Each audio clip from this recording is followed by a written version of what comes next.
এবারের আইপিএলে বাংলাদেশি কোনো খেলোয়াড় নেই। গতকাল থেকে আইপিএল শুরু হয়েছে, ইতিমধ্যেই আপনারা জানেন। তবে তাসকিন আহমেদের একটা খেলবার সুযোগ তৈরি হতে পারে বলে আশা করা যাচ্ছে, কারণ তাসকিনের সাথে আইপিএল এর একটা ফ্র্যাঞ্চাইজি, বিশেষ করে লখনৌ সুপার জায়ান্টস, তারা কিন্তু যোগাযোগ করেছে যে তাসকিনের এনওসির কি অবস্থা। যদি এনওসি পুরোপুরি পান তিনি, তাহলে একটা সম্ভাবনা তার থাকবে বলে মনে হচ্ছে।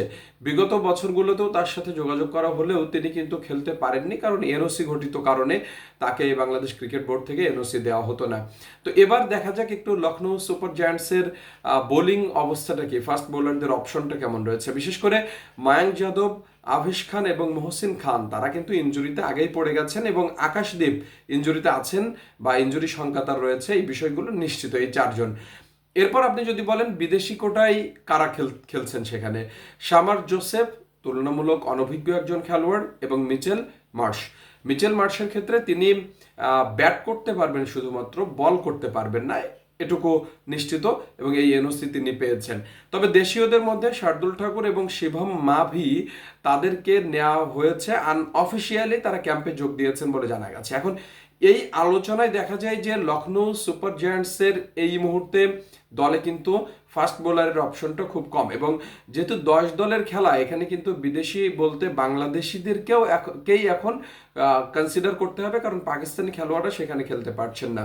এবং যারা আইপিএল খেলছেন না এবার মৌসুমে, তাদের মধ্যে নামকরা খেলোয়াড়দের মধ্যে তাসকিনের নামটা সর্বাগ্রে আসবে, এবং তাসকিনের সাথে তেমনটাই যোগাযোগ করা হয়েছে যে আইপিএল এর ক্ষেত্রে একটা বড় জিনিস হলো যে আপনি ফুল মৌসুমে এনওসি পাবেন কিনা বিদেশিদের ক্ষেত্রে, কারণ এনওসি না পেলে কিন্তু তাদেরকে তারা কনসিডার করেন না, এবং যে কারণে এবারের আইপিএলে বাংলাদেশি কোনো খেলোয়াড়কে তারা নিতে আগ্রহ দেখায়নি।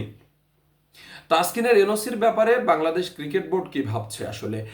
জিম্বাবুয়ের সাথে সিরিজ আছে কয়েকদিন পরে। এখন জিম্বাবুয়ের সাথে যে টেস্ট ম্যাচ হবে, সেখানে তাসকিনের অভাব বোধ করবে বাংলাদেশ, এটা খুব স্বাভাবিক। কিন্তু জিম্বাবুয়ে যে দল, তাদের যে শক্তিমত্তা, সেখানে তাসকিনের মতো খেলোয়াড়কে যদি এনওসি দেওয়া হয়, তাহলে খুব বেশি ক্ষতি কিন্তু হবে না। বরং যারা তুলনামূলক কম সুযোগ পান, খালেদ আহমেদ, শরীফুল বা হাসান মাহমুদ, এরকম খেলোয়াড়দেরকে নিয়ে যদি খেলান, তাহলে তাদেরও অভিজ্ঞতা বাড়বে। যারা তুলনামূলক, যেমন খালেদ আহমেদ এখন ম্যাচ পান না, জিম্বাবুয়ের মতো তুলনামূলক কম শক্তির দলের সাথে যদি তাদেরকে খেলানো যায়, তাদের অভিজ্ঞতাটাও বাড়বে, পাইপলাইনটা সমৃদ্ধ হবে। আর তাসকিন আহমেদ সেক্ষেত্রে লাভবান হবেন কিভাবে?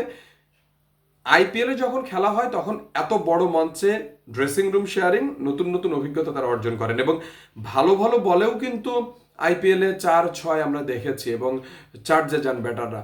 কিন্তু যখন সেখানে খেলবেন একজন খেলোয়াড়, নতুন নতুন কৌশলতা অবলম্বন করবেন এবং ভ্যারাইটি তৈরি করতে পারবেন বলের মধ্যে।